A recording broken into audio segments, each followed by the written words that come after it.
So love languages aren't real, but you want to learn about science-backed tips to keep your relationship in good repair. I'm Dr. Rachel Vanderbilt, and I have a PhD in communication and romantic relationships, and I'm here to tell you a little bit about that. An argument I've been known to make is if Gary Chapman, the author of the 5 Love Languages, had taken a moment to look at the research landscape in the area of maintaining our relationships and expressing love and care to our partners, he would have found relationship maintenance strategies. This work really took off in the 1980s and gained prominence in the 1990s. And it's still used as a theoretical framework of meaningful import to relationships today. Well, what is relationship maintenance? These are the behaviors that we engage in to keep it relatively stable or protect the relationship. The behaviors we engage in to maintain the status quo, like keeping our relationship at the level of intimacy we desire. And I'm not talking the level of physical intimacy we desire, but rather the level of closeness that we want to feel with our partner. These are the behaviors we engage in to keep a relationship in satisfactory condition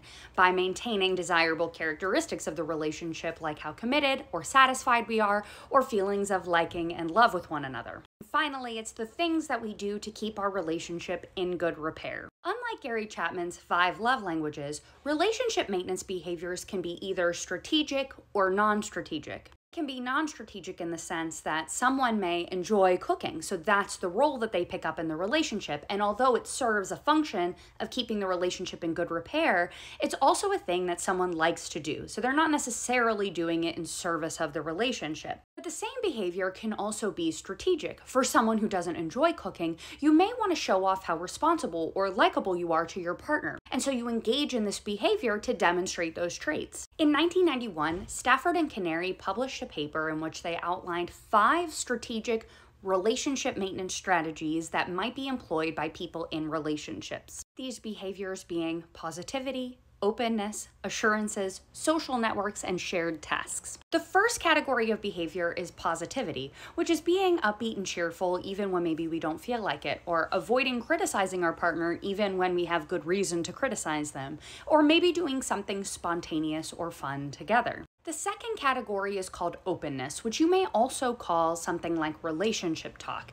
These are the kinds of conversations that we might have with our partner about the current and future state of the relationship, maybe where we see things going, what our goals are for our relationship. The third category of assurances is about providing comfort and support to your partner. You're affirming your commitment to the relationship and your dedication and faithfulness to your partner, while also reminding your partner that you're there to support them. The fourth category of maintenance behaviors is called social networks. And these are behaviors that stabilize outside relationships to your partnership that serve in the interest of your relationship. For example, making sure that you spend quality holiday time with both your family and your partner's family, or having a shared network of friends. And the final category that they outline is called shared tasks. And I want to highlight the discrepancy between Chapman's acts of service and this category of shared tasks. Whereas acts of service is something I do on behalf of my partner, I see it as giving a part of myself to benefit only them. Shared tasks is about building equity and equitable systems of fairness into the relationship. We don't just have my tasks and your tasks, although those things might exist. But there's a process of mutually agreeing upon chore systems, of taking the steps together to effectively plan who does what,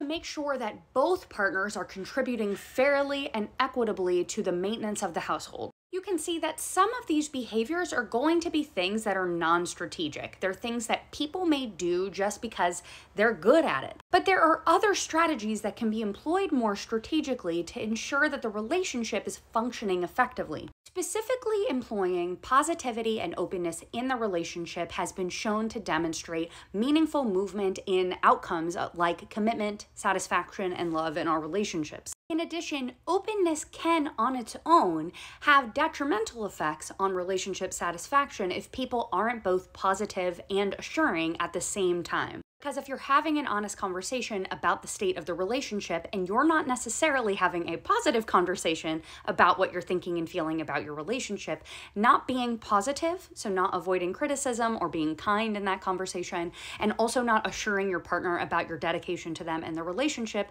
can lead that partner to feel negative feelings. But more broadly, engaging in relationship maintenance strategies has been demonstrated through research over time to improve the state of your relationship. So instead of relying on love languages, let's talk about relationship maintenance behaviors and treat our relationship as an equitable partnership rather than one person changing themselves in service of another.